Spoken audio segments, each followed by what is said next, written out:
आरक्षणाच्या मागणीसाठी मुंबई येथे होणाऱ्या आंदोलनाला पाठिंबा देण्यासाठी परभणीतील संतोष गव्हाणे पाटील हे परभणी ते मुंबई सायकलने रवाना झाले।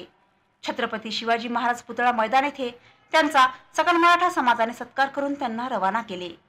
यावेळी माजी महापौर प्रताप देशमुख, शिक्षणाधिकारी विठ्ठल भुसारे, काँग्रेसचे कार्यकर्ते सुशील देशमुख, संभाजी ब्रिगेडचे विभागीय कार्याध्यक्ष नितीश देशमुख, शहराध्यक्ष गजानन जोगदंड, जिल्हाध्यक्ष बालाजी मोहिते, माजी सभापती स्वरासिंह परिहार, माजी उपमहापौर भगवान वाघमारे, संभाजी सेनेचे अध्यक्ष रामेश्वर शिंदे आदींची उपस्थिती होती।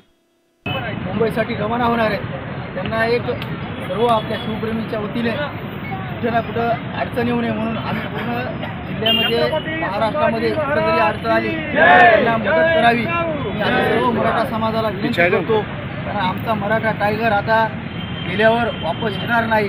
जेव्हा जरांगे पाटील उठतील तिथून उपोषणाला त्यावेळेसच आमचा गव्हाणे पाटील वापस येणार आहे। ठळक घडामोडींसाठी देशोन्नती न्यूज चॅनलला सबस्क्राइब करा आणि बेल आयकॉन प्रेस करा।